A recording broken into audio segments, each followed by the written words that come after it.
Mute. She is unmuted, but she can't hear her.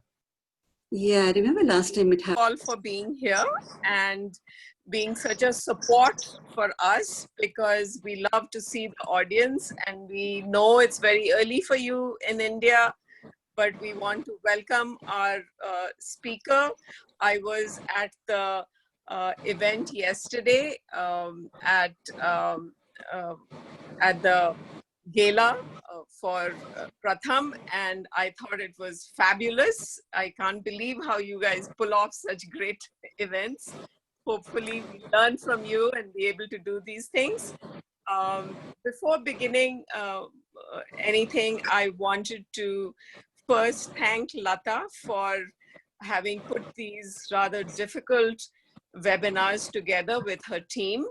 Lata, as you know, is a real treasure to ICA and to our Indian community here. She has been associated with women leadership initiatives all over the valley. She has taken them back to India. She's very well known. If there's anyone we need to contact for when we are seeking a contact for people here in India, she knows them all. She's a bleeding heart when she has a bleeding heart when it comes to women's issues, and has always brings the moral compass back when we are at meetings and we go off on a tangent, because she's always very straight about serving the community, serving the cause of women, serving the cause of the underprivileged. I would like to thank you, Lata, for having done this and congratulate you. We came with no expectations and you brought the best minds of India and the US on these forums, and we congratulate you. We hope you can do more of it. Rukmini ji, thank you very much for being here back to back after the big gala you had yesterday. Congratulations for all the work you do, and thank you for all the work that you will be doing. And with that, I'll hand it over to Lata. Reshma, thank you for that very generous introduction. I feel humbled right now. All right. Good evening, everyone, and good morning, Dr. Banerjee, and all of you who are joining us from India. A warm welcome to all of you on behalf of Indians for Collective Action. We will begin soon. Now, please join me in a moment of silent memory of the tragic loss of lives that we witnessed recently in the country that has led to an outpouring of pain, anguish, and outrage that we see across the US today, and which has sparked a global movement against the atrocities, the inequities, and injustices wherever they occur. I will start now, please, a moment of silence. Start with a brief overview of ICA's Be an Agent of Change series, which we have been conducting for the last few weeks, focused on the 4 very vital issues that are important to our community here. That would be health, environment, women and girls, and this discussion today on education, which is the final session for this 4-part series. These meetings were planned as a follow-up to the first meeting we held in October of last year, where we sought to initiate discussions at the ecosystem level on how we can better support and advance purposeful philanthropy of our members. The questions at the center of our conversation always have been, how do we as individuals support the social causes to make the life of others better? And how can ICA support and facilitate individual efforts, whether it was supporting causes in India or here in the communities we live in? As you all know, that was a different role than last year in October. We didn't have the slightest hint that the world would come to a halt just a few months later, and that ICA team would feel a new sense of urgency to be actively taking part in, to mitigate the impact of the pandemic on a range of social issues that are important to our community and our members. An outpouring of aid from our members and friends in our communities helped ICA deal with the immediate financial needs of the people facing multiple challenges. Now, in the series of conversations, we are directly connecting with social change leaders like Dr. Banerjee, who are tackling some real pressing issues and promote an ongoing dialogue with them. We are putting the spotlight on the unique challenges they face and the solutions they have been applying. The focus of our discussion today is on the widespread disruption of the education system the COVID pandemic is causing, imposing millions of children all around the world and impacting their education. It's raising vital questions about the very nature of learning and putting parents, teachers, even governments in a quandary about how to reset and move forward. While here in the US, local schools and state governments are grappling with how and if they can reopen schools safely, making it one of the more contentious discussions taking place right now around this country. At the other end of the world, in India, a countrywide lockdown has impacted more than 1 million schools that serve the country's children, with 95% of the rural population served by government schools. This pandemic is proving to be a very difficult time for everyone, teachers, parents, local governments too. And the pressure to start school is becoming more and more intense every day. Today, we are privileged to have with us someone who's uniquely qualified and experienced to address many such issues. It's my pleasure now to welcome Dr. Rukmini Banerjee, CEO of Pratham, to this discussion today. Dr. Banerjee, a Rhodes Scholar, has extensive experience in program design and delivery and has played key roles in developing and implementing Pratham's partnerships with governments. Dr. Banerjee has also had the unique opportunity to work with the 2020 Economics Nobel laureates, Abhijit Banerjee and Esther Duflo, collaborating with them as they researched into learning outcomes of Pratham's education systems. Pratham is, as most of you are aware, one of the most innovative voices in Indian education system, an internationally renowned NGO focused on educating India's children and tackling the issues head-on. Established in 1995 to improve the quality of education in India, starting with the children in the slums of Mumbai, Pratham has grown both in scope and geographical coverage to become one of the largest non-governmental organizations in the country, focusing on high-quality, low-cost, and replicable interventions to address gaps in the education system. Today, Dr. Banerjee, in a conversation with our moderator, Usha Shekhar, will lay out how Pratham is nimbly adjusting to meeting the needs of India's students today. We will also hear about what we can expect in terms of opportunities as the fallout from the pandemic shapes the next few years. Our moderator, Usha Shekhar, has an extensive background as a senior IT executive in Fortune 500 companies, with a passion for entrepreneurship and a lifelong interest in education equity. She's currently founder, CEO of Nimly, a nonprofit education technology company that uses the convenience of technology, the expertise of educators, and the power of community to improve equity in education. Usha, I hope that before the evening is over, you will tell us the real meaning of memory. I'm really eager to know that. Yeah. Now, I'm pleased to welcome Dr. Rukmini Banerjee and Usha Shekhar. But first, just a few housekeeping items for all of us to remember. Dr. Banerjee and Ms. Shekhar will have about 30 minutes for their conversation. Then we will move on to the Q&A session for another 30 minutes. I promise you that we will try and address as many as possible. Because of the high number of participants, please limit your comments to 3 minutes only. We will do a deep dive, I promise again, to do it again another time, hopefully soon.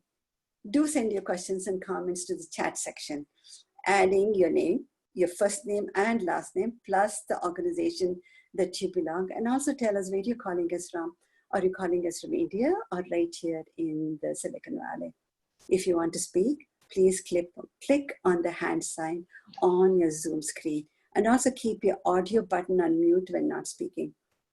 Please know that this session is being recorded. You can access this recording and the other 3 sessions at our website, icaonline.org. Now, it's my pleasure to invite Dr. Rukmini Banerjee and Usha Shekhar to start the conversation. Thank you. Welcome.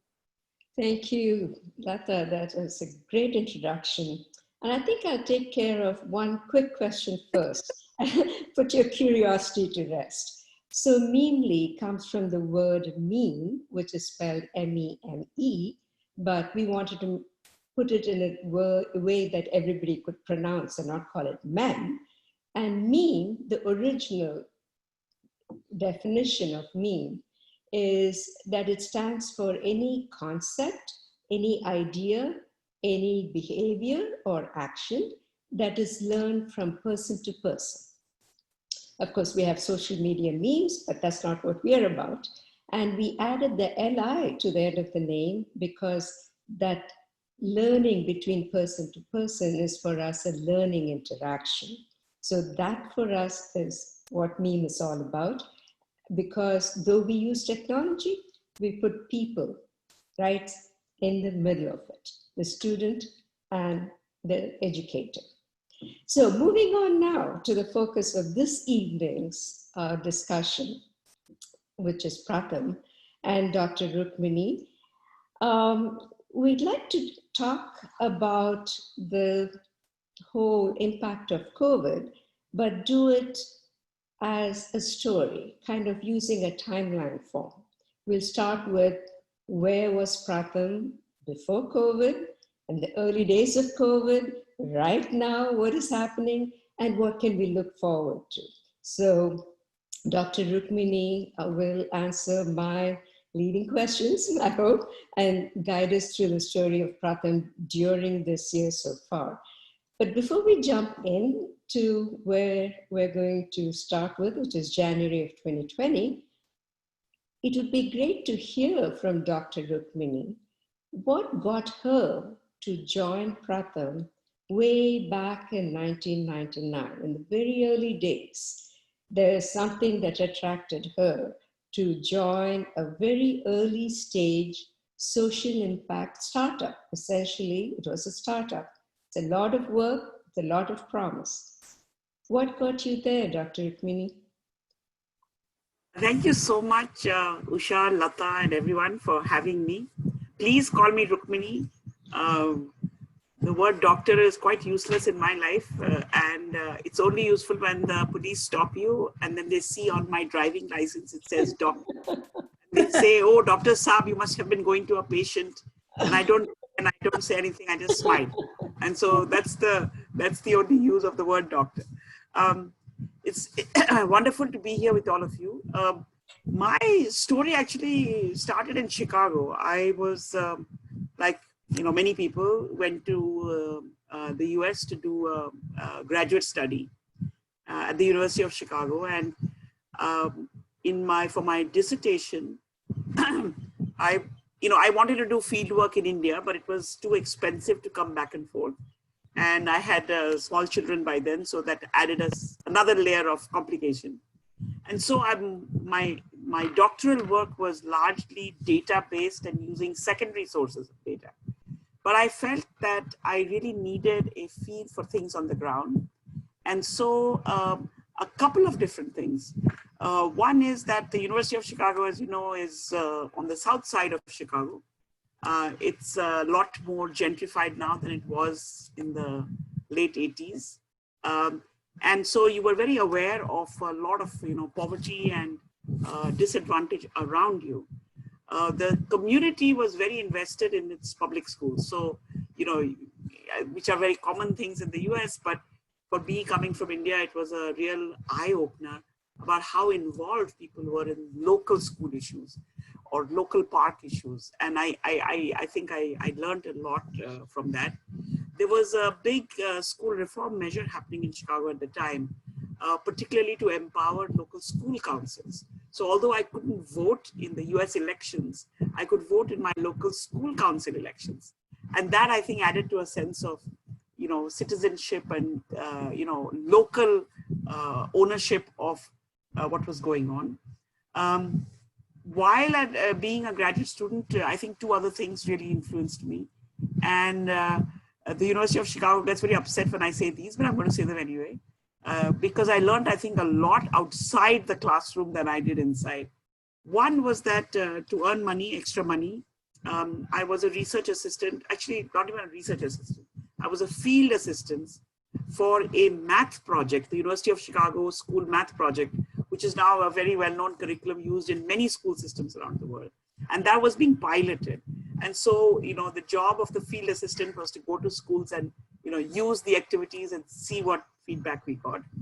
But I think the main influence was that I really felt that if I lived in Chicago, I needed to get some experience of, what schools and teachers and children's lives were like. So at lunchtime, for almost a period of 3 or 4 years, a couple of times a week, I was a writing teacher in a school which was a couple blocks further south from Hyde Park for 7th grade. And I would say my big education of what kids in difficult families, difficult communities have to face came from there. And in this very roundabout way got me very interested in what such children must be like in India. And so while I was still in Chicago, I finished graduate school and worked for a research foundation, but negotiated a 2 months off every year, out of which I spent that time in Delhi, looking at actually communities and schools in a large resettlement colony of South Delhi. And that's kind of where this interest happened. But to be very honest, it started in the US, and then it made me think about, so I'm very grateful to my US experience for both this, education about how communities can really help schools and how schools can be a very central part of what brings a community together. The idea that universities and schools and communities can be connected. I came back to Bombay in 1996. It's so long ago, I barely remember. But Bombay was a foreign country for me. I'm from Bihar, and I did my high school and college in Delhi. And I think I'd been to Bombay only a few times in my life, didn't know anybody there, but had this idea that, very influenced by the Chicago public school system, that if I could work within the public school system, Chicago had a big research department which did a lot of work with the schools, obviously, and was quite well connected to the universities. And so I went to meet the Bombay Municipal Corporation people. There was one person in the research department, and she was very uncomfortable with my visit and told me that people like me should immediately go to Delhi, and that Bombay was not a place because in Delhi you can now go and work in some high-level ministry. This is just the Bombay Municipal Corporation. And it was exactly at that time that Pratham was starting, and I met Madhav Chavan and Farida Lambe, who are our co-founders, who interestingly are both university people who decided to work on education. And Madhav, and a couple of other people in Pratham, all had this US experience. So I think somewhere the US experience of being in graduate school and the community school interaction, I think, had been quite influential in the early stage. So sorry for a long answer, but I thought it might be interesting to know that paths go around the world. That is amazing. And it really speaks to my heart because, as we mentioned earlier, Lata mentioned earlier, Meemly is about bringing the power of community for equity and education. And it's awesome. That's one of the things that sparked your interest in Pratham. On a related note, from way back in 1999, that's when I think you first met Doctors Abhijit Banerjee and Esther Duflo, and started their studies and work with Pratham.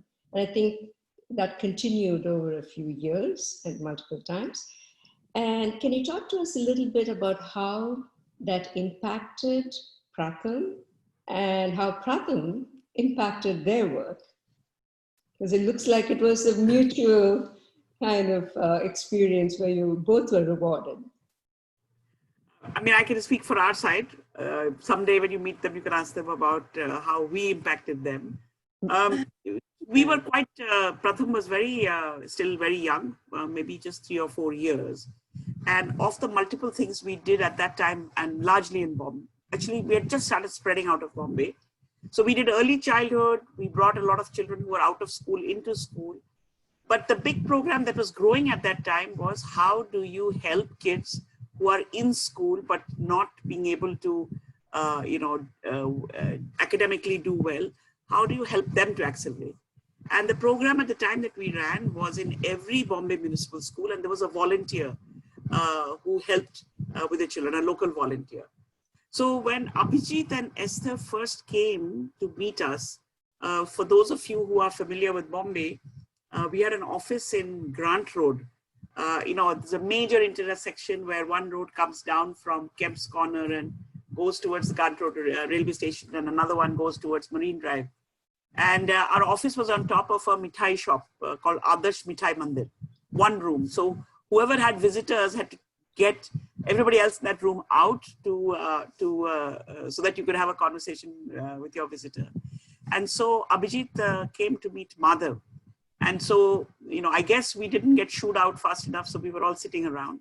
And I was very skeptical as to why a professor from MIT should be interested in this program that we do in, municipal schools in Bombay. And with him was a very young, she looked like a graduate student. She still looks like a graduate student, but she had just graduated and had her first job as a professor, Esther. And so, they heard about us from different places, but I think what they were interested in was the scale at which we were working. And a similar project called, this one in Bombay was called the Bal Sakhi program. Literally, children's friend who helps the children in the school. And Baroda had a similar program as well that we ran. So we started with this randomized control trial in both places. I, of course, had never heard of a randomized control trial. And since I was the main interface between them and Pratham, and they always still tease me to say that I was the most khadus and skeptical, that, why this whole idea of treatment and control, and, why should we do it like that, and so on and so forth. But it turned into a really long innings. We have been working with them. I mean, we are still working with them. We have 2 studies which are on hold, waiting for COVID to recede, if not go away. And so I think it's been this series of studies that we've done with them that has really enriched us, because in the early days for the first study, and I think even for the second one, we worked with them and we had an ongoing worked out program. But by 2005, we could see that being partners with, great minds like theirs and, their colleagues, and with the rigorous methodology that they use, that it was really actually, you could start a new idea together, so that we would conceptualize, we would discuss with them. And we still have these discussions to say, what is the pressing question that you feel you need answers to? And let's talk about it, let's develop a design, and then let's move forward. And so that's really how we have worked. And it's been, I mean, sometimes I forget that they are not part of Pratham, because we reach out to them for, all kinds of questions. They reach out back again. They are now, of course, a very large organization. And together, based on the evidence that has been collected in India over the last 15 years, a couple of years ago, we together won a grant to work in Africa using the method, this teaching at the right level, which is the method, the name of the method that we use for really helping children who are in standard or grade 3 or above to accelerate, and seeing whether that approach is possible if you adapt it in other countries. So that's the Abhijit story. That's amazing, and maybe we should look at it for here in the US, because that's, I guess, a global problem, and we could all use some help. So data makes a huge difference. So he is known as the thin Banerjee and I'm the fat Banerjee. We don't buy that, but so you can only see up to here, so that's why. Think about there are benefits to Zoom for all of us. So now moving on to, we talked about the story. So in January of 2020, I'm sure the leadership at Pratham was looking ahead and saying, okay, what are we going to accomplish this year? And you had goals and you had plans. Could you share what you were hoping to get done in 2020 before everything changed? So, in Pratham, obviously the education part is quite well known. And within education, we work in two ways. One is what we call our direct programs, where there is somebody from Pratham who is the interface between the children and the schools and the communities. And then we also have a large partnership program with governments. So that's on our, on our education side. We have we had a growing vocational skilling part as well. And then, we do our research and assessment unit, which is called the USSR Center, does the big USSR survey, the annual status of education report survey around India. And then we have another unit called the Pratham Council for Vulnerable Children, which Farida, our co-founder, heads, which works with kids in need and in difficulty. Now, across all of these, obviously, we were, coming towards the end of the school year. The school year in most states ends in March. So within our direct programs, for example, our flagship program there is called Hamara Gaon. And it's a 3-year intervention in which the goal of that intervention is to ensure that every child from 1st grade to 8th grade has the basic reading and math skills. And the community has begun to take charge of making sure that this learning is sustained. And so in January 2020, we were coming towards the end of the 2nd year. And so a lot had been accomplished in the previous 2 years. And we were getting ready about how do we plan for the 3rd year. And really, there are some states in which we still had a lot of work to do, and in others where we were going to the next stage of learning and so on. We have a growing digital program, which was largely based on tablets. We do that in a laboratory of about 1,000 villages. And the learnings from those 1,000 villages now were being slowly spread into the 5,000 villages of Hamara Gaon. And so we were in the process of kind of that, transfer. Government partnerships, we work with a lot of governments. And so we were beginning to talk to them about saying, how do we plan for the 2021 school year? On the USSR side, these days we do the big USSR every other year. So 2020 would be the year in which to do the big survey. And so plans for that were beginning to be put in place. And on the vocational skilling side, they've been growing in kind of leaps and jumps in the last some years. And we were very proud of the fact that that model seems to be still resulting in high placement, almost 35 to 40,000 young people being placed in their first jobs. And that we were largely self-reliant in the sense that the funds for the vocational skilling program now seem to be on a smooth trajectory because corporate social responsibility in India seemed a lot more interested in vocational skilling than in education. They fund education a lot as well. But that, in education, we still need additional funds, but vocational skilling was heading towards self-reliance. So that's where we were. We always, we know that we are very focused on measurement and on outcome data. And so the end lines of all of the education projects were just about to happen. So we were waiting because that would then tell us how far we had reached and so how we could plan ahead. For governments as well, it was an important to have the headlines to know that this year was as productive as been planned.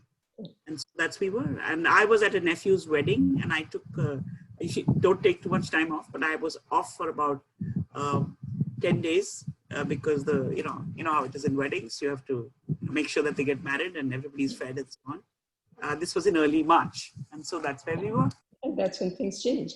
So just very briefly, how many students were you serving at pre-COVID, just around that time in March, if you can remember? Yeah, so our direct programs, which go all the way from early childhood till our, through our big school programs, and then we have a school dropout, helping girls or women who have dropped out of school to finish, called Second Chance, so a whole age range. And if you add all of them together, then our direct programs reach about 1 million children. And then in the government partnership ones, depending on which government you're partnering with. So for example, the year before we partnered with UP. So that added 10 million to your normal number because UP is such a big state. But in our government partnership programs with the government, so obviously it's the government reach to which we add our ideas, about, I would say on average, about anywhere between 5, 6, 7 million a year. Vocational skilling is, as I said, 35, 40,000. That's the kind of range. And the big ASR goes to every rural district in India. So usually we are able to reach about anywhere between 575 and 600 districts. Those are big numbers. Great. Okay, so then in the early stages, you came back from your nephew's wedding and everything changed. Did Pratham get any early warning? And how quickly did you have to change your strategy, if at all? So I wouldn't say early warning, but Holi this year was on the 10th of March. And a lot of our North India teams take a couple of days off for Holi. Yeah. And so, for example, in states like Bihar and UP, the teams, the field teams often don't work in their own district. So, whether it's Holi, whether it's Rakhi, they go home for a couple of days. And so the UP team is a very big team. They have almost 700-800 people. And even while I was at the wedding, I mean, the schools were actually announced to be closed. I forget exactly when, but around the first week of March till 31st March. And so there were, people were calling each other and saying that let's tell people who've gone home for Holi to stay at home and they can come back when schools open. And so they haven't come back as yet. They're still at home from Holi. Wow. So we got, in some cases, this happened. In other cases, like with our vocational skilling, it's a residential program in about 130 centers around India. And so we had students there as well. And so as it seemed, I think the period between about 10th and maybe 15, 16, 17, now I'm forgetting the exact dates.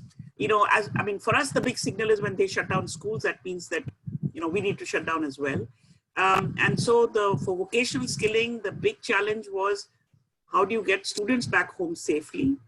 And for our own team members, we have about 8,000 people across Pratham. Many live at home and work in that district, but many don't. So getting them back quickly.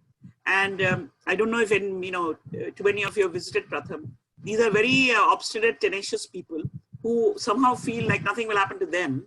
And, we also feel like the world revolves around us. So these children's lives would be destroyed if I went away. And so I've spent 25 years in Pratham, starting and making sure things run. I think this was the amazing experience of having to shut down, because things had never, I think there's a common experience in many places. Shutting down an office, we don't know what it means, because other than Sunday, it doesn't really shut, and so on. And so we have a lot of teams who went home quickly, and they live in these, some kind of a rented place in the village or in the block where all their stuff is still there and they haven't been able to come back. We were able to quickly start negotiating rents. Other than our 20 plus big residential training places for vocational skilling, most of which are rented, I didn't even know this. We rent over 1,200 places across India, obviously, for wherever our people stay. And so the first thing was to do ban travel. So that cuts, for safety reasons, obviously, no meetings, no travel, go home, and start negotiating for rent. And, quite amazingly, a lot of people, at that point, you really didn't know how long this was going to be. But we were able to get a lot of cost reduction in rent from our landlords, particularly from our vocational skilling landlords who could see what actually happens on their premises. And they also know that we are not making money off of it. And so that March went in this kind of shutting down, we don't have, we are quite decentralized. So we don't have a central system to make sure everybody is gone home. So lots of phone calls, collecting of information, phoning people to say, where are you right now, to make sure they actually have gone home, and so on. So by, I would say, end of March, this process had been largely completed. But simultaneously, I think what happened was there was a very, very natural and very organic reaching out to where you were. So exactly like we do with our families, calling everybody. I think I have called aunts and uncles who have not heard from me in the last 5 years. Now I call them every Sunday. That kind of behavior, I think, is widespread. And so, everybody began calling the children that they knew and the families that they knew. The problem was that since we are used to meeting face to face, you don't necessarily have phone numbers and, other ways of connecting. So that was the big challenge about how do you, how do you do the first connect and through whom and so on. Okay. And having a nice biscuit. Sugar on it. Nice. Doubly nice. So, okay, while you eat that, I'll frame your next question. So we notice here in the US, and especially in the early days when schools shut down,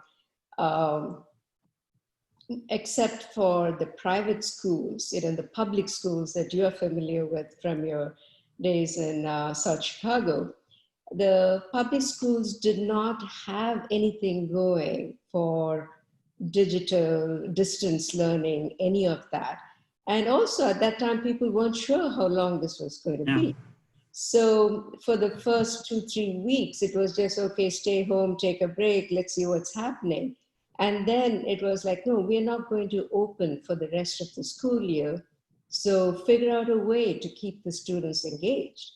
And again, the private schools are much better equipped. The families are much better equipped. They have multiple devices at home, internet and all that. So they were able to get going with Zoom and Google Classroom and everything else. But even here, where quite a few schools are not so well resourced, and about 18% of the population, the children, are at or near poverty level.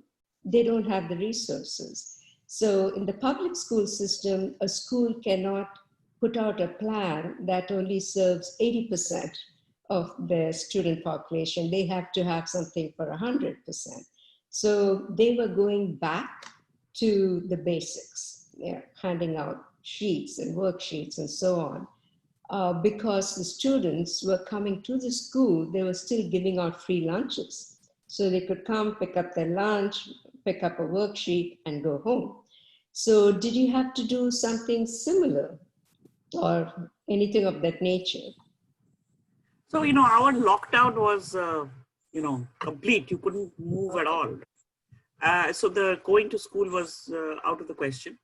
I think, we learned a lot just from what our teams were doing. So this reaching out was first to establish that, are you okay? Are you, are you fine? In your area completely locked down? I mean, this was the first stage. And then we realized very quickly that and also, by the time this was happening, it was sort of close to when the school year more or less ended. And although they don't declare summer vacation right away, you get into that mood in April and by April that the vacations are almost here, whereas the US vacations are not till June or July, right? June, yeah. And so I think in that sense, it was a lucky period that, this was almost the same. But what we did was that, as we began to reach out, we realized that kids need something to do. There's a lot of tension and fear and worry in the air. And so our thought was that we will use our connections to do two things: to find more connections in the village, because we would like to reach every child that we were reaching before, and see if we can reach them from a distance. We don't know how to do it. Basically you have a phone and that's all you have. So you don't, that's what we will use. And start sending something through the phone that can engage children. So we were not that worried about, kind of learning outcomes and academic stuff, but can we do things that can be engaged? My colleague Annapurni, who's also on this call, works with our digital team.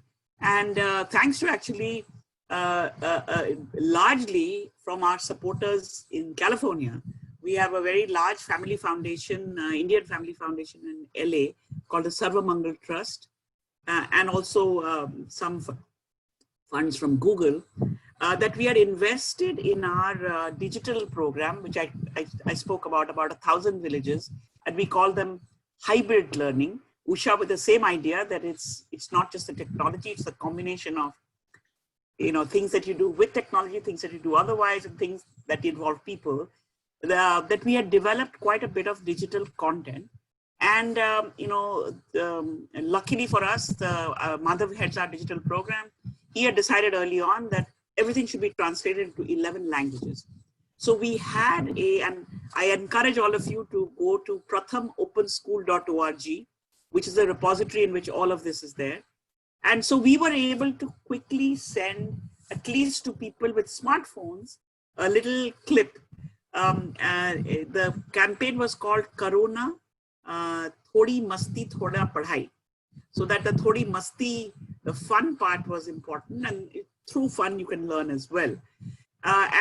This we were able to do very quickly, because you can, now teams like our UP teams who didn't have even the lists of people's phone numbers with them, phoned their sarpanch, the village heads, and told them that this is what I want to do. And a lot of village panchayats helped sending some phone numbers to our people, because they could see that. So we found that everyone was scrambling, which is, which you need to do in a crisis, but also is, as a result, open for a lot of new ideas. So this was at the local level. And so as soon as so our first job was to think about, can we connect to at least one person or two people in each village or community that we are in? And then it was, can we connect to at least one person in each neighborhood within the village, hamlet or pada or purva or whatever the word is called. And then once you got the connect into every neighborhood, are we able to reach every child in that neighborhood? So it was really collecting numbers from people who then knew what you were doing and so on. And I don't know what you feel about showing a short video, but I think if Annapurni can show us, it's just a minute. It'll give you a sense that what we were doing is we were sending a message. Soon we got basic phones, so we had to convert everything into an SMS.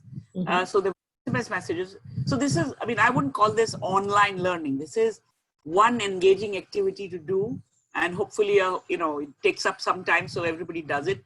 But it's really an engagement and a connect. Yes. But it was very important at this time. Yeah. And then somebody from Pratham who knows the children, knows the families, would phone, because in a large part of our direct programs, one person is responsible for 5 villages. And if you think of each village having at least 5 or 6 hamlets, then you're responsible for anywhere between 25 to 30 to 40 hamlets. And somebody in each of, the children for sure in many of those. So can this phone network be used to get to them, and then call them at least once a week? And I think calling made a huge difference, because then was a, bhaiya or didi is calling.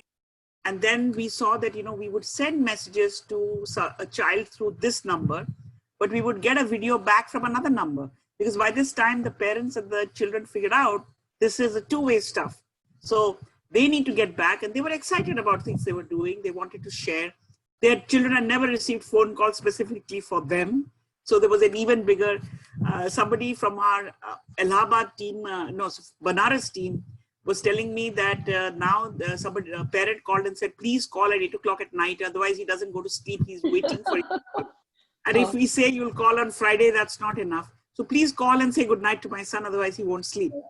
I think this in very strange ways, one of my colleagues said, ki hum dur hai, but hum bahut paas hai. Yeah. We've become closer, and we can see that in our families. I'll stop and maybe we can see the quick video. We had a direct touch in about 6,000 or 7,000 villages in March. Wow. And today that number is well above 12,000. And this reaching out has happened when none of us have been able to move. And so, I think in strange ways, what the making us stay at home has done is moved us from the center of the picture to the side, and seeing that there are a lot of cast of characters in that picture if you really are able to catalyze them. So I think that has been a huge learning. And the second learning is, if you want to reach someone, you're going to reach them, however it is. And once you've established that connect, then use whatever is the way to keep the connect on. So the e-content or the device obviously is important, but we are seeing in terms of participation and response that a SMS message and a very nice conversation between the two parties can almost compensate for the more exciting thing that may have come through a link on your WhatsApp. But if we can take just a minute, we can show you, this is what you say and what people send back. It will give you a sense of what this is. Yeah. So Annapurni, maybe we can show, this one is called dental math. Okay, let's see if we can see that. Does she need to have the ability to share the screen or something? She probably does. Deepa, can you do that? Is on the call. Yes, Annapurni is on the call. Yes, yeah, there she is. She's sharing her screen. Yeah.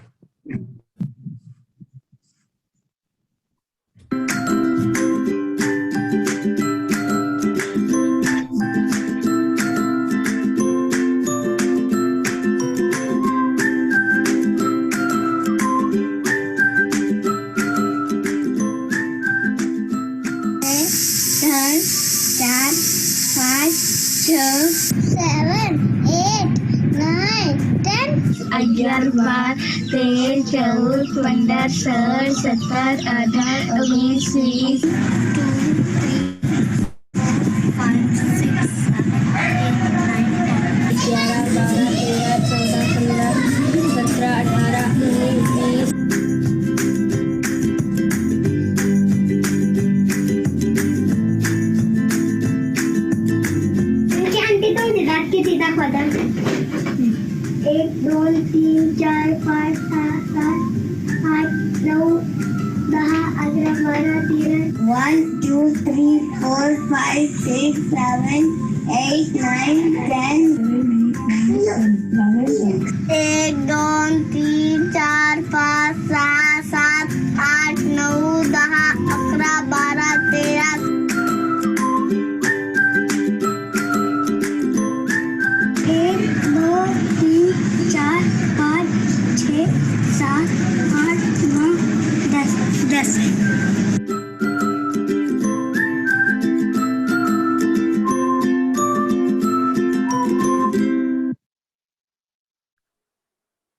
So these are the videos are all sent by the families and the kids, and our teams just put them together. Every day there is a different activity, and your phones are full of what kids all over India are doing and sending back to you. And so this two-way thing I think has been really, really important for us. So I just want to know how many field workers and teachers you have doing all of this.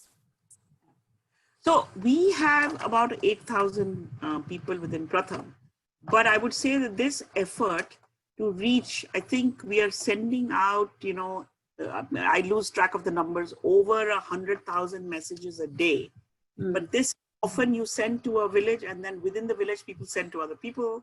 And so the contact numbers that we have that is reaching this very large number, the Pratham people are only about 8,000, but the actual contacts are over, over 100,000.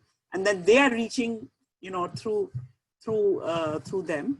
And, we have a few slides just to show you kind of the progress. And I don't know whether you would like to see that or we should just talk.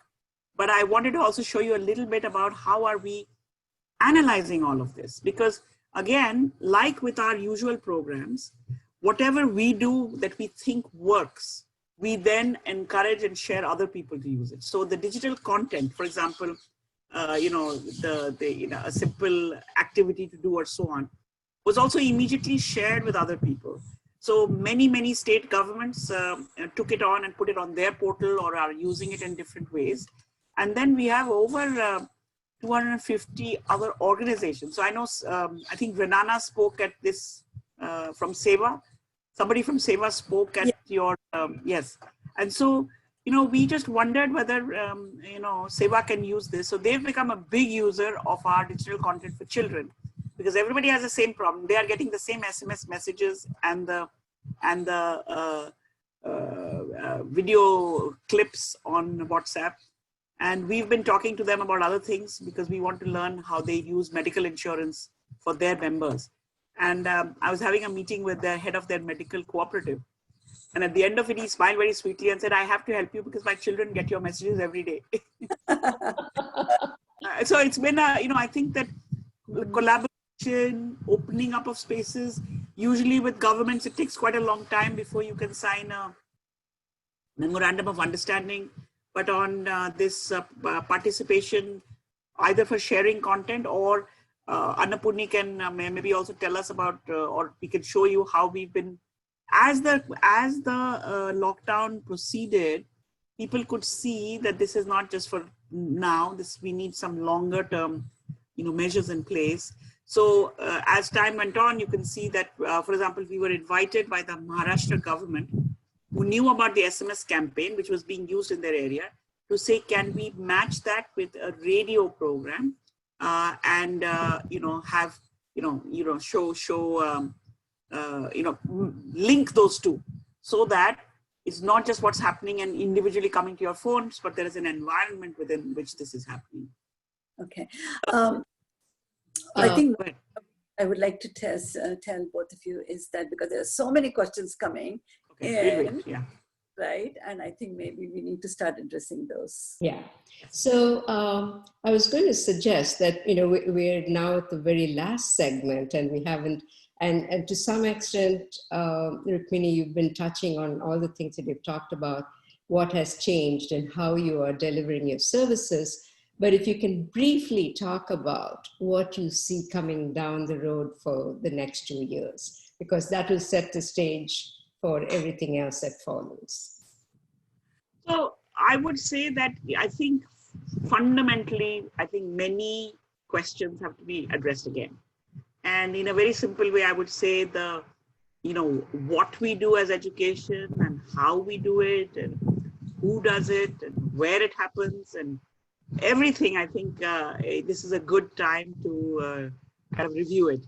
And the Hindi word for comma, I think is a nice one called Alpaviram. So I think we've got an Alpaviram to rethink some of these things. So what I do think going ahead is that parents have played a very big role. In urban educated families, they're playing one kind of role with their children and the Zoom and the online. But I think in the kinds of families that we are talking about, also they're playing a big role because despite the fact that they may not be very educated themselves, they clearly see that earlier parents were responsible for schooling and schools were responsible for learning. But I think now parents see that the learning responsibility is theirs as well. And so we find that especially through the SMS, we are able to reach a lot of people who otherwise may have been hesitant to come forward to say, I want to help my kids. So parents must play a major role in whatever planning that we do. I think the neighborhood has to play a big role. So we are thinking of it as a daily activity at home, a little bit of a structured group activity, exactly the same kids with whom you play, doing something together, and probably have to do it without much adult supervision. So learn how to work together with sharing whatever the older ones know or whatever someone knows, and then a school activity, because the school one may shut and open from time to time, whereas the other two, the home one can always be on, and the neighborhood one can be much more flexible. And along this path, there are others who I think will have to help. I think every school across the world is going to need the help of everyone to make it, functional again and better. And then I think in the what as well, we have to think, because in many ways, I think if you think about learning and, and again, I'll put a very simple three points. There's a learning for school, which is for further education within the system. There's a learning for life, which has been called into big question right now, as how prepared are you in terms of learning for life? And then when you're older, it could be learning for work. And I do think that the balance of learning for school and learning for life has to be readjusted within our at least elementary schools to get our children much more prepared in an organized way for life. Whether it is health, whether it is well-being, and I mean many things, right? So I'm trying to be brief, but I think that this is a time to rethink all of these, and see what of this can happen. Thank you. And I think a lot of what you say will resonate, especially with a lot of parents and many teachers who believe now is not the time to worry about academic outcomes, but more about the well-being of the child for now and the future. So we do have a lot of questions, and thank you for everybody who have sent them, and we'll get started. So the first one is from Ganesh Kuber, and he's joined from Northern Virginia.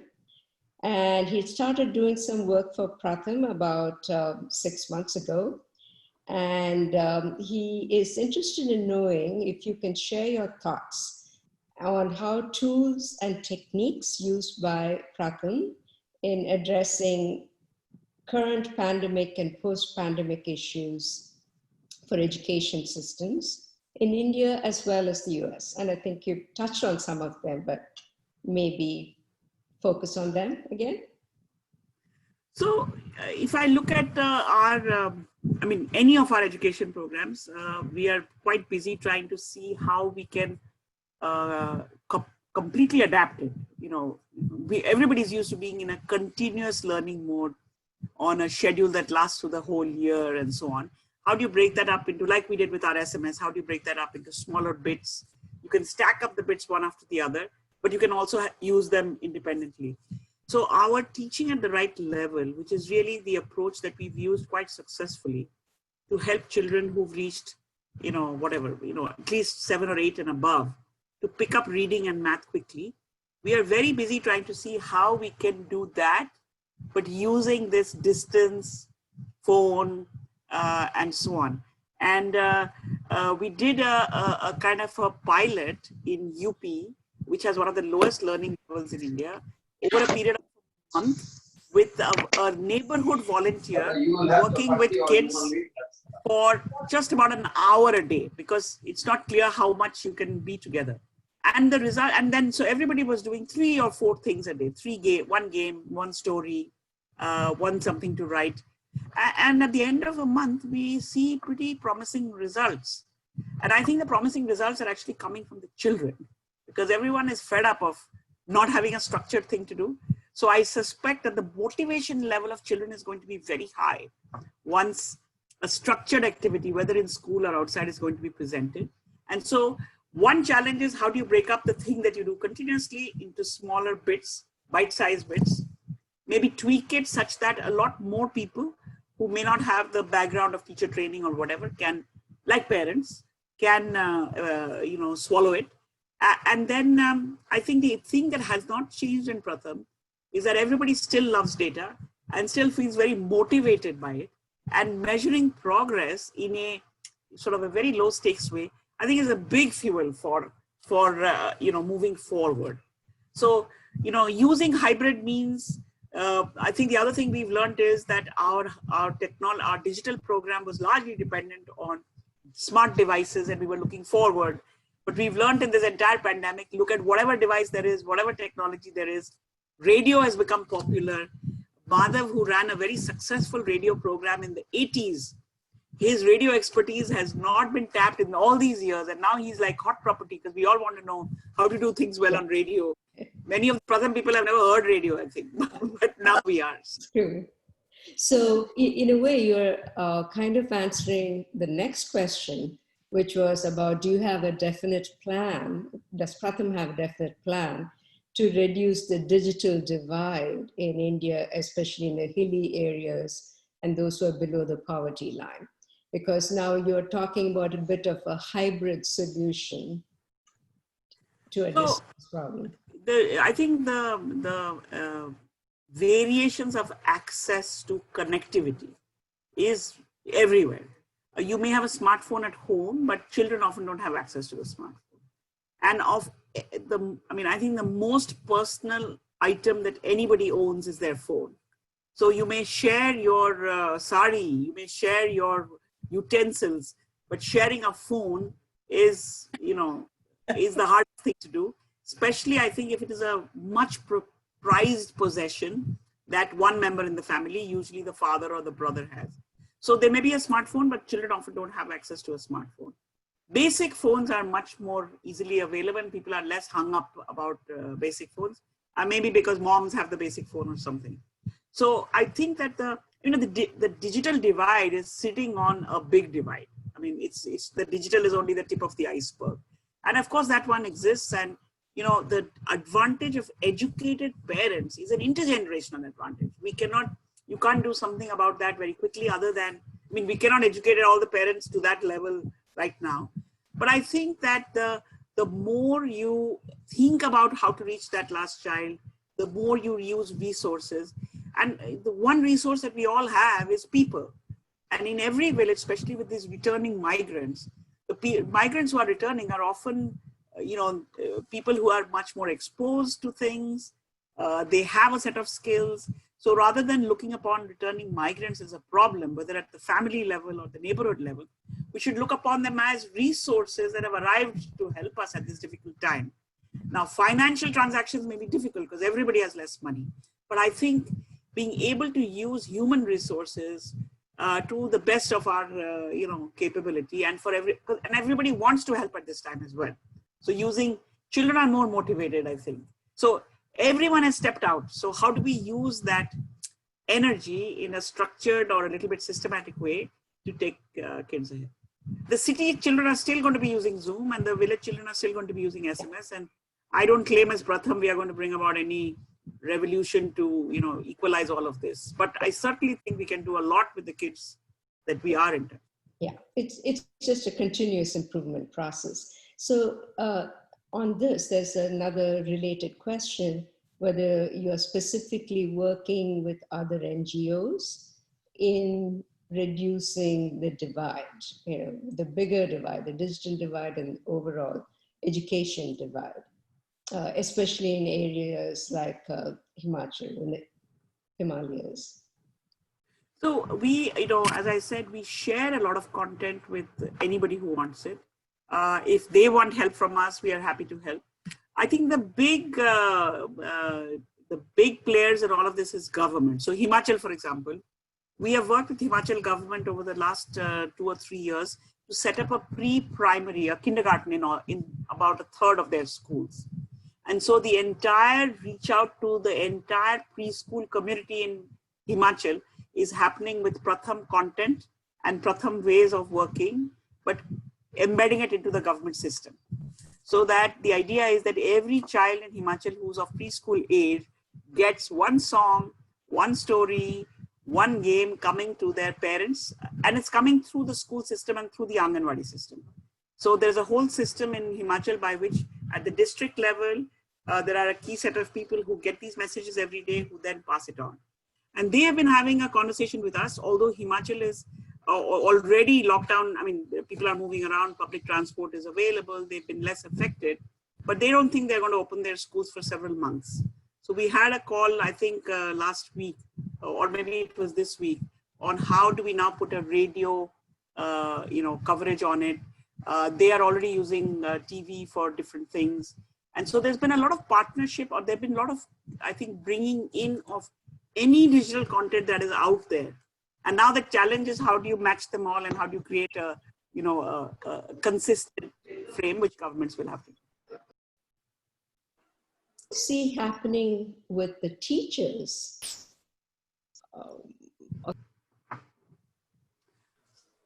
Usha, you're on mute.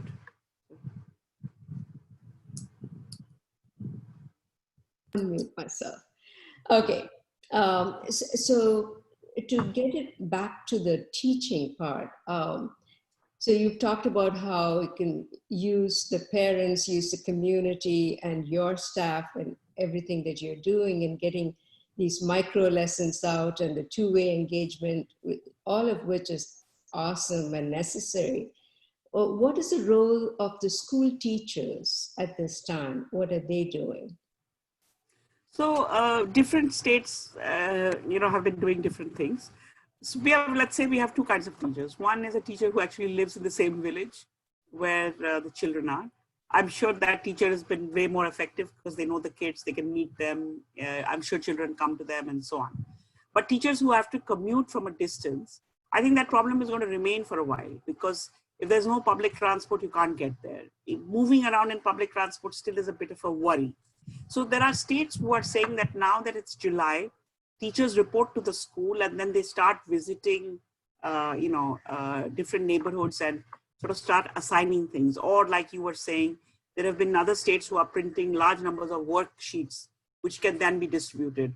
Textbooks, usually our textbooks get distributed before the summer holidays, so that you have a chance also to look at them during the summer holidays. That didn't get time to happen this year. So in some states, textbooks have been delivered to the local PDS shop or to the Kirana shop, and the parents have been able to go and get it. But I think the real challenge is, like exactly the challenge that we faced, is that you're as a teacher, you're used to face and a continuous way of operating with, with textbooks. And although people have smartphones, you've never really had to use them for work. And so, this bringing people on to do this, you don't have phone numbers of your kids. You don't know, all the usual problems. So I think that I am very sure that once schools reopen, these connections will be taken care of. I think that, making sure that you have everybody's phone number and if it's a smartphone or not will happen. But in the meanwhile, I think everybody is doing what they can. And the situation is also, changing. Today you're fine, you're a green zone. Tomorrow you become a containment zone. Our system, the bigger problem is that our education system is not used to taking local decisions. You're used to being told from the district level or the state level what to do. And I think you're going to need a lot of local decision making, which maybe the headmaster and the sarpanch will have to take together. And those things are not in place, but they will happen because you're going to have to do those. So I think I am looking to seeing a greater local connect, and hopefully the local decision making will come with local support, because I think everyone is going to need more support. Money is in short supply at home, in any institution, in any organization, and with the government. So you have to compensate with, and unlike health, where real infrastructure is going to be needed, real investment is going to be needed. That's true in education as well, but I think for the time being, I think people, energy, and resources can be used to at least take care of, some of the immediate needs.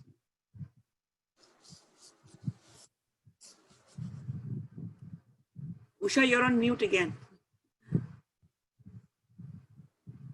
I'm sorry. Deepa, why does it keep going on mute? It's okay. I'll unmute myself every time.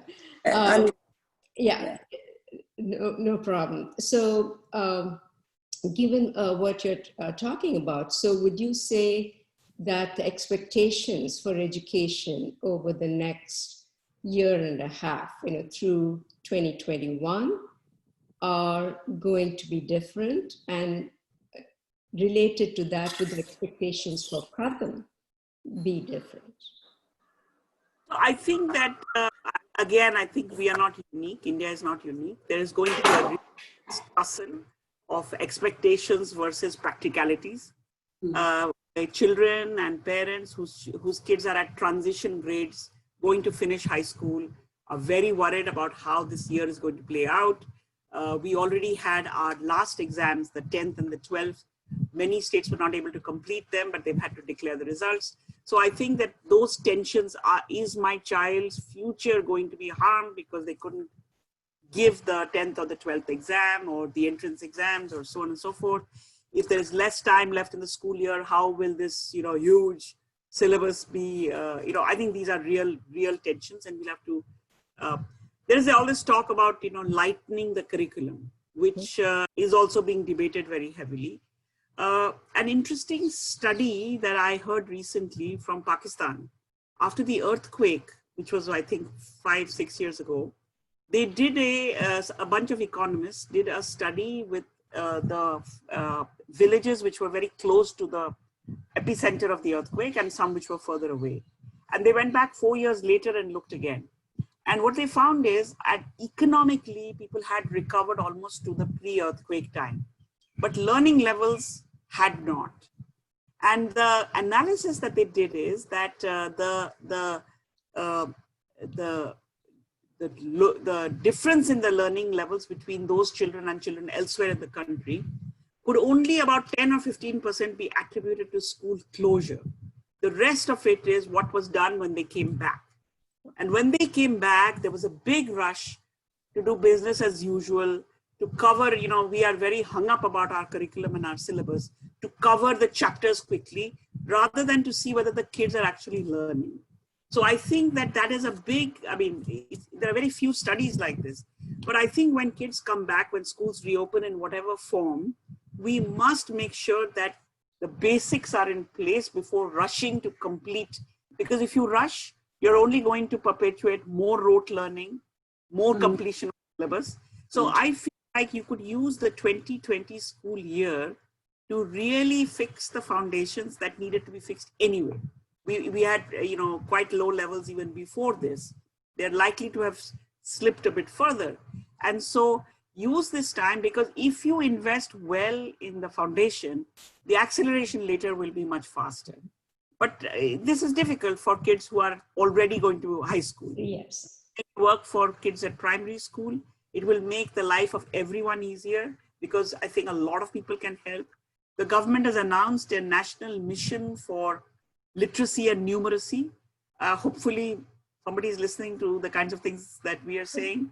But I think that being in a rush to get back to business as usual will be the mistake. So you have to think about, I also think that kids have learned a lot in this time. It's up to us as adults to figure out what it is they have learned and how that can be. I think we should go back to doing a lot of things in groups, because kids have done a lot in groups right now. Kids have worked within families, within neighborhoods, in heterogeneous groups, which actually sometimes can accelerate learning. So school system has to learn from the kids what they have been able to do well, and how do we bring some of those into. But there's going to be a tussle. When will schools open? We did a survey with our 12,000 villages. Urban, peri-urban parents are absolutely not, we don't want kids to even go into the neighborhood, whereas rural, Bihar, UP, Himachal, Karnataka, parents are fine, do things in the neighborhood, dhire dhire school bhi start kar lo. So it's going to vary depending on the condition and we have to be ready for this up and down, which is why I feel you need a continuum between home, neighborhood, and school, so that at least some of these can be on at all times. Yeah. So do you see other organizations and people who drive policy beginning to talk in these terms about how education needs to change? There is a lot of discussion. I feel too much of the discussion, at least in India right now, is driven by this online and digital and so on, which really, yes, it's a part, but firstly, you're not going to be able to, do anything about the digital divide anytime soon. Okay, the digital divide is sitting on, generations of advantage.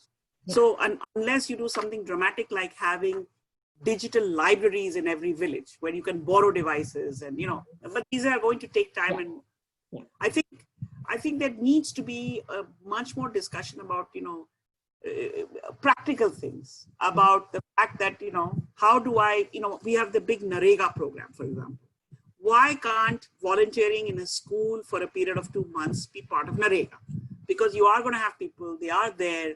So I think there are some practical things like this that are not, being talked about. We are talking, a lot of talk about curriculum, a lot of talk about, e-content. Newspapers call me all the time and say, what's your view on online learning? I say, I have no view because I'm not involved in any online learning. So I have no view on any of this. As Pratham, we've decided that we cannot plan for a whole year, both because of the circumstances outside and financially. So we are going 3 months at a time. And I think that has helped us to stop worrying about what will happen in December 2020. We can think about that in September when we are a little bit closer to December. We don't know how much money we will have, so we can't, we don't know how connected you will be with kids. So we are moving into a quarterly kind of operation, and that we are investing now. The last quarter, the last 3 months, we scrambled and did whatever we could in whatever way. But right now we are planning quite systematically. I mean, thanks to the scrambling, all 8,000 people of Pratham have become much more digitally savvy. But now we are actually putting people through, how do you do, how do you do meetings, village meetings with, 200 people on whatever device you have? How do you do training of others? Our skilling team has completely turned their whole model around. They've had 200,000 people on their webinars in the last 3 months. Whereas if it was face-to-face, the number would have been a lot less of people they've met. So how do we bring digital skills for work with everyone? It doesn't matter if you're in a remote village of Chhattisgarh or here, because I think that's going to be your, your toolkit for doing whatever we are doing. And anything you do, think about it in a face-to-face way, in a slightly remote way, in a very remote way, so that you're comfortable with all three, ways of doing it. And of course, schools being closed and education being impacted, and even your vocational training programs being impacted, those are all going to have the ripple effect in people being unemployed, right, jobs, and even otherwise, the economy is going to be hit. There's going to be unemployment. Will there be, or do you see any kind of concerted direction towards action in these areas? Looking at it as a whole, it's not an individual problem, as you mentioned earlier. So, simple things like, I think government school enrollment is really going to go up, because in many states, almost 50% kids go, even in rural areas, go to sort of, low cost budget private schools. I think with the economic hardship in the family, you're going to have a lot more coming into schools. And so schools need to be ready for larger numbers of kids. The kids who come into government school are going to be a little bit demotivated because they've been pulled out from a so-called private school and brought in. So you have to have ways of welcoming kids who come. I'm worried about girls who have reached up to, if you look at our numbers, even 10 years ago, we have about 25 million kids in each age group. And even 10 years ago, only about 11 million reached 8th standard. Today, that number is 23 million. For girls who have reached that far, but are not very strong academically, the tendency to say, now you stay at home while mom goes out to work or goes to Narega will be very high. So every school has to be very vigilant about all their children, but particularly about the older girls. And I think the older girls should be given some major role in the school, so that if you don't come, your school can't function. And so you are under pressure. Nutrition is already a problem. And so the school, I mean, there are a lot of problems outside, but what is it that the school can help with? Yeah. I think that meals will become even more important than they've been. And how, as a community, do you help to make the midday meal, the backbone of food security can be important. And then, with our own skilling programs, we are seeing that we wanted to bump up the entrepreneurship side, little micro entrepreneurship in any case. And that has, of course, taken a big jump. So even, let's say, if I think about local stuff, if you have a group of in a panchayat or in a cluster, 25 schools, what is an annual maintenance contract for those schools? Can that help 2 or 3 young people with basic plumbing, electrical, masonry skills to survive? I think those kinds of models have to be developed because, you know, we are going to need local services, and if they are provided by local people, I have nothing against Amazon, but our Kirana shops have done very well in this time. And I'm at least happy about it because they have been open through this whole thing, regardless of everything else. So, yeah, I think this goes back to in getting the community together, and so they can all rise together, you know, working. It's not just education in all these areas.